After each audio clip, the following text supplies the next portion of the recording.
दोस्तों, भगवान की पूजा पाठ में ही एक पार्ट है भगवान को भोग लगाना। भगवान को जब हम भोग लगाते हैं तो ये माता अन्नपूर्णा के साथ में समस्त सृष्टि को भोग लगता है।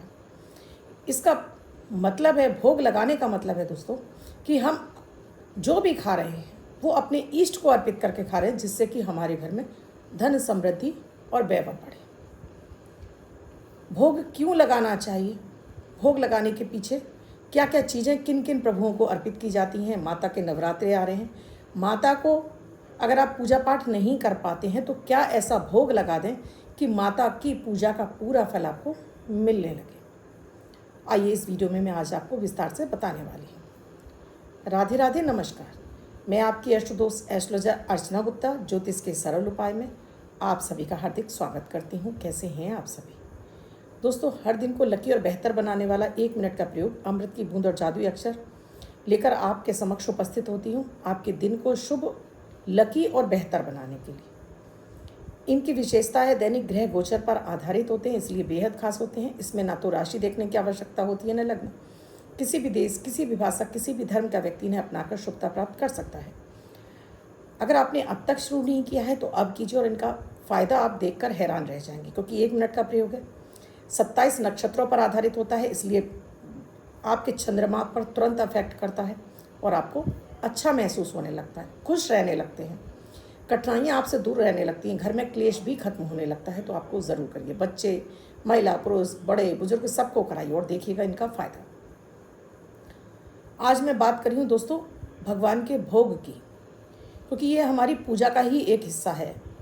जब हम कोई भी भोजन बना रहे हैं तो अब जब हमें पता है कि हमें ये इष्ट को अर्पित करना है तो हम शुद्धता का, सात्विकता का ध्यान रखते हैं और बड़े प्रसन्न मन से बनाते हैं। जब ये भोजन बनता है तो इसके अंदर वो दैवीय शक्तियाँ आ जाती हैं कि ये हमारे भाग्य को भी वृद्धि करती हैं, हमारे पाचन को भी अच्छा करती हैं, माता अन्नपूर्णा की कृपा दिलाती हैं और घर में किसी भी तरह का दोष बन रहा होता है उसका भी समापन करती हैं।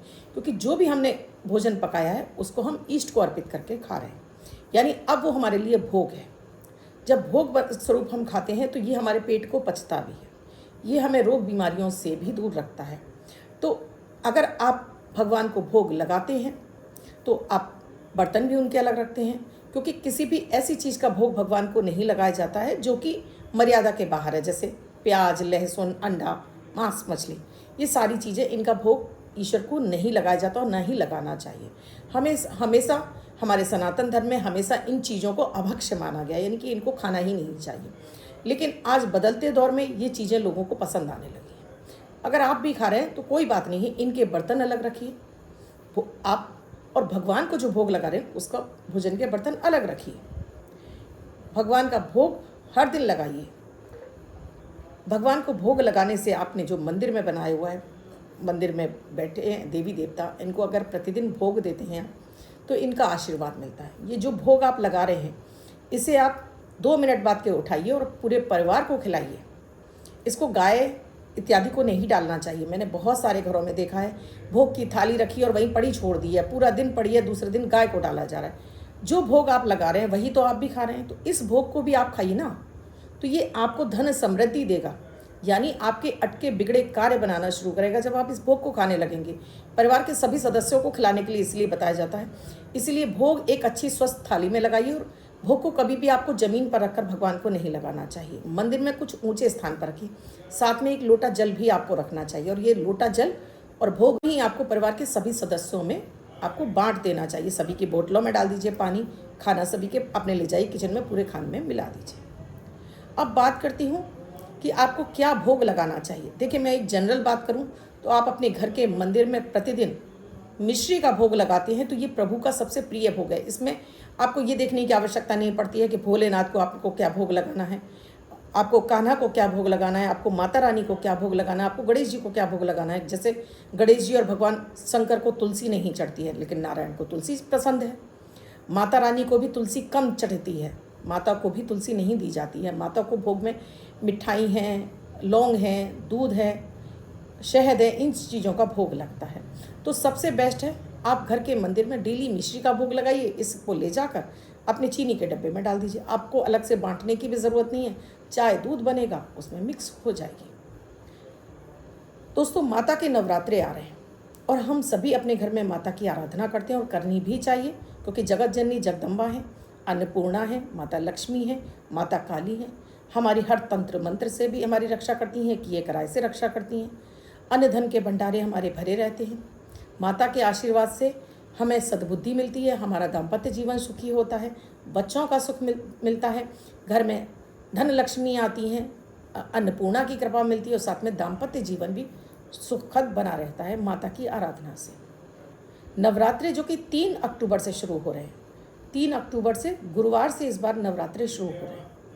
तो आप चाहे पूजा पाठ करें ना करें, इन 9 दिनों में आपको ये 2 भोग माता को ज़रूर देने हैं।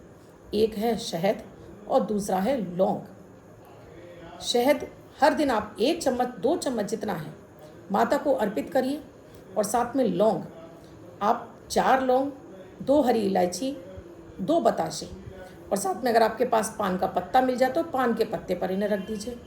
और ये भोग अगर प्रतिदिन आप माता को देंगी, उसके बाद उठाकर आप परिवार के सभी सदस्यों को बांट देंगे खाने के लिए। तो आप चाहे पूजा पाठ करें ना करें, माता का आशीर्वाद संपूर्ण आपको मिलेगा। नवरात्रि में माता की आप कुछ भी आराधना करें, लेकिन माता का नवाण मंत्र का आपको जाप जरूर करना चाहिए। एंग ह्रीं क्लीं चामुंडाय बिच्चे, इस मंत्र के जाप आपको चाहे रुद्राक्ष की माला से करें, चाहे लाल चंदन की माला से करें, प्रतिदिन इसका जाप आप सुबह शाम कर सकते हैं। 3 माला कर सकते हैं, 5 माला कर सकते हैं। अपनी कामना बोलकर करते हैं तो आपको 9 के 9 ग्रहों की कृपा मिलती है। शनि राहु केतु जन्य पीड़ाएं आपकी शांत होती हैं मात्र इस एक मंत्र के प्रयोग से। अगर आपको घर में दाम्पत्य जीवन आपका सुखद नहीं है, पति पत्नी में बेवजह का कलेश बना रहता है, तब आपको सिद्ध कुंजिका स्त्रोत का पाठ सुबह दोपहर शाम, आपके पास 3 बार संभव नहीं है तो सुबह शाम इसका जाप करना शुरू कर दीजिए। इस नवरात्रि से आप भूल जाएंगे कि पति आपकी नहीं सुनते या पत्नी आपकी नहीं सुन रही है। ऐसा चमत्कार होगा कि आप दोनों के बीच में सामंजस्य बैठने लगेगा, एक दूसरे की बातें आप लोग सुनने लगेंगे और समझने लगेंगे, मानने लगेंगे। ये इतना ही पावरफुल चमत्कारिक सिद्ध कुंजिका स्त्रोत है। इससे जीवन के सारे कष्ट दूर होते हैं, चाहे वो आर्थिक हो, चाहे वो मानसिक हो, और चाहे आपका भौतिक हो। तो आप माता को जो मैंने भोग बताया है, शहद का भोग, आपको साथ में लौंग, बतासा और साथ में हरी इलायची और पान का पत्ता, इतनी चीज़ें अर्पित करके आप चाहो तो इस पे दोस्तों गुलकंद आता है मार्केट में, वो भी रख सकते हो, गुलाब की पत्तियां भी रख सकते हो। तो ये सोने में सुहागे का काम करेगा। आप इस विधि से रखिए। हम कहते हैं नवरात्रि में घट स्थापना नहीं कर पाए हैं मैडम, हम वर्किंग हैं, हम नहीं कर पाते हैं, परेशान होने की आवश्यकता नहीं है। आप सुबह शाम माता को एक दिया लगा देते हैं, माता का दिया लगाकर भी आप ये सारी चीज़ें कर देते हैं, या 2 लौंग कपूर पे रखकर माता की आरती ही कर देते हैं, तो इससे भी माता रानी आपकी हर वो कामना पूरी कर देती हैं जो आपकी चाहत है। तो इस विधि से इस नवरात्रि पर अगर आपके पास पूजा पाठ का टाइम नहीं है दोस्तों, घबराने की आवश्यकता नहीं है। इस विधि से भोग लगाइए, ये कीजिए, माता रानी 100% आपकी वो कामना पूरी करेंगी। अब बात करती हूँ अमृत की बूंद जादुई अक्षर की। 1 अक्टूबर 2024, दिन मंगलवार, का राहु काल है 3:08 से 4:37 तक। इस समय आपको कोई भी शुभ नया कार्यारंभ नहीं करना चाहिए। अभिजीत मुहूर्त का समय है 11:47 से 12:34 तक। इस समय आप कोई भी शुभ नया कार्यारंभ कर सकते हैं। आज की अमृत की बूंद में आपको 8 बताशे लेने हैं दोस्तों। आज पितृ अमावस्या भी है, तो आज आपको 8 बताशे लेने हैं, और इन 8 बताशों को अपने पूरे घर में घूमिए। घूमने के बाद इसको बाहर ले जाकर क्रश करके किसी भी पेड़ झाड़ी में छोड़कर आ जाइए। अपने घर से किया कराया और बुरी नज़र का सब कुछ बोलकर आपको छोड़ आइए। तो देखिए आज आपके घर से निगेटिव एनर्जी समाप्त हो जाएगी। जादुई अक्षर है चा, चंद्रमा वाला चा। इस चा शब्द को रेड कलर के पेन से लेफ्ट हैंड पर कहीं भी लिखकर छोड़ दीजिए। 24 घंटे तक लिखा रहने दीजिए। दूसरे दिन आप नहाएंगे धुल जाएगा। नया शब्द देती हूँ, आप उसको फिर से लिख सकते हैं। आप इसको अपने हाथ पर नहीं लिखना चाहते हैं, छोटी सफ़ेद कागज़ की चिट लीजिए, रेड कलर के पेन से लिखिए, फोल्ड करके पर्स या पॉकेट में रखिए। 24 घंटे तक साथ रखिए। दूसरे दिन फाड़ कर किसी पेड़ की जड़ में छोड़ दीजिए। आप इसे नाली में ना बहाएं। अब दोस्तों जिनका बर्थडे या मैरिज एनिवर्सरी है उनका ये वर्ष शुभ हो, ऐसी आप सभी के लिए मंगल कामना करती हूँ। बच्चे महिला पुरुष जिनका बर्थडे है वो पति पत्नी जिनकी मैरिज एनिवर्सरी। 1 अक्टूबर जिनकी बर्थडे या मैरिज एनिवर्सरी है वो ये प्रयोग करेंगे। वाइट कलर के पेपर पर रेड कलर से 1 नंबर यानी 1 अंक लिखेंगे, फोल्ड करके अपने पास रखेंगे। ये अंक आपको वर्ष शुभता प्रदान करेगा। अन्य कोई व्यक्ति 24 घंटे तक लिखकर इसको अपने पास रख सकता है। वीडियो अच्छा लगा हो तो लाइक, शेयर और सब्सक्राइब करना बिल्कुल ना भूलें। चैनल को अब तक सब्सक्राइब नहीं किया तो प्लीज़ चैनल को सब्सक्राइब कीजिए, साथ में घंटी के बटन को ऑल पर कर लीजिए, जिससे प्रतिदिन ये वीडियो मिलते रहें। शॉर्ट वीडियोज़ भी आते हैं दोस्तों, उन्हें भी देखिए, वो भी बड़े चमत्कारिक आपको लाभ देते हैं।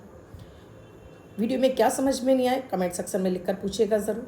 कुंडली का विश्लेषण कराना चाहते हैं, धन वर्षा पोटली चाहिए, किसी भी तरह की पूजन सामग्री चाहिए तो ये नंबर फ्लैश हो रहे हैं, इन पर आप व्हाट्सएप मैसेज या कॉल के जरिए जान सकते हैं क्या है प्रक्रिया, क्या है प्रोसीजर हमसे जुड़ने के लिए। कल फिर आऊँगी कुछ नया, कुछ अद्भुत सा प्रयोग लेकर। तब तक के लिए राधे राधे।